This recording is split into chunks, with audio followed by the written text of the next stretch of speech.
নমস্কার বন্ধুরা, তো চলে এলাম আজকে একটা নতুন ভিডিও নিয়ে। তো সজনে ডাঁটা, করলা, বেগুন এই দিয়ে একটা শুক্তো করব। তো এই শুক্তোটা একটু আমি অন্যরকমভাবে করতে চাই। তো দেখতে থাকুন পুরো ভিডিওটা। তো আমি ডাঁটাগুলোকে প্রথমে ভালো করে আঁশ ছুলে নিচ্ছি, কেন একটুও ওর মধ্যে আঁশ থাকবে না, পুরো ভালো করে আঁশ ছুলে নিচ্ছি। ওই যে দেখুন ভালো করে ছুলে নিচ্ছি, ওইটা দেখিয়েও দিলাম যে দেখুন ভালো করে আমি আঁশগুলোকে ছুলে নিয়েছি। তো সজনে ডাঁটাগুলো ভালো করে ছুলে পরিষ্কার করে জলের মধ্যে চুবিয়ে রাখছি, কেন একটু একবারে ধুয়ে ধুয়ে আমি সবজি কাটলে প্রথমেই আমি গামলায় জল নিয়ে সবজিগুলোকে আগে ধুয়ে নিই আমি, কেন গামলার জল নিয়েই আমি যে ধুতে থাকি। কেন সবজিগুলো যদি না ধুয়ে দিয়ে কাটি, ওই যে দেখুন লাল গামলার মধ্যে আমি সব সজনে ডাঁটাগুলো কেটে নিয়েছি। তো এরপরে আমি কাটতে বসছি বেগুন। তো বেগুনটাকেও চারফালি করে নেবো। দেখুন বেগুনটাকে এই যে একটু চারফালি করে কেটে দিচ্ছে এরকম করে। ওই যে দেখুন বেগুনগুলোকেও লম্বা করে কেটে নিলাম, যাতে বেগুনগুলো বড় বেশি মোটা রাখছি না, পাতলা করেই বেগুনগুলোকে কেটে দিচ্ছি। তো এই দেখুন বেগুনটা কাটা হয়ে গেছে। এবার করলাটাকে কেটে নেবো, কেন করলাটাকে আমি এরকম কেটে নিয়ে তারপরে মাঝখান থেকে ফেলে নিলাম, নিয়ে আবার কেটে দিচ্ছি, তিন ফালি করে নিলাম এই দিক থেকে। ওই যে করলাগুলোকে কেটে দিচ্ছি, কেন দুটো করলা দিয়েছি, একটু বেশি করেই তিতা তিতা করব, যাতে আমরা একটু আমাদের দুজনেরই তিতা খাওয়া দরকার। সেই কারণে আমি একটু তিতা বেশি করেই তিতা করে নিলাম, দিয়ে ধুয়ে ধুয়ে তুলে নিচ্ছি। এই যে বেগুন সব কিছু ধুয়ে তুলে নিলাম।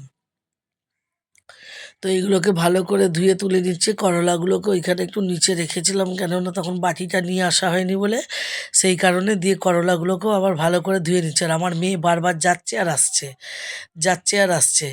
দিয়ে এই যে বাটির মধ্যে করে নিয়ে নিলাম, করলাগুলো ধুয়ে তুলে নিয়েছি। কেন করলাগুলোকে ধুয়ে আমি তুলে নিলাম।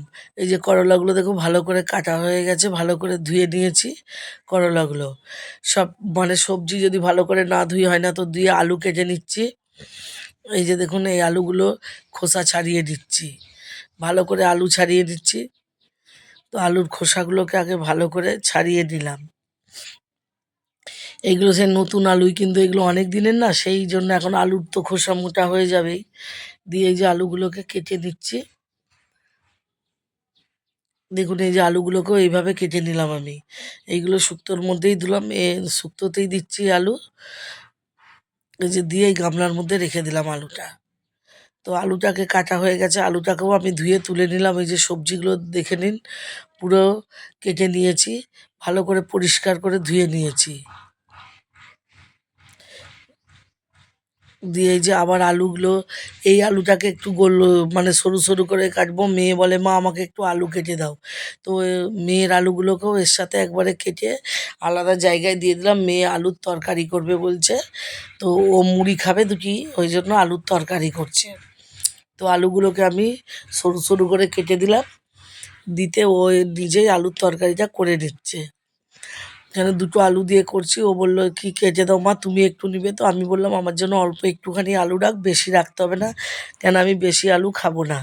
তো আমার তো বেশি আলু খাওয়া চলবে না, সেই কারণে আমি অল্প একটুখানি আলু কাটতে বলেছি।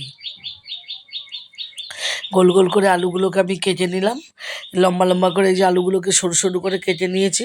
তো কেটে নেবার পরে এবার আমি মেয়েকে দিয়ে দিলাম, দিয়ে এবার আমি বটিটা রেখে দিচ্ছি, কেননা আমি এবার যাব ওইখানে গ্যাসের কাছে যাব, যে এবার কাটাকাটি করবো। তার মধ্যে থেকে আমি দেখে নিলাম, দেখুন সজনে ডাঁটা, বেগুন, আলু আলু এগুলোকে দেখিয়ে নিচ্ছি।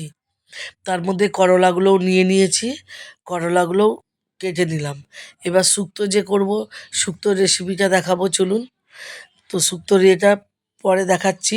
তো ভিডিওটা ভালো লাগলে লাইক কমেন্ট শেয়ার করবেন।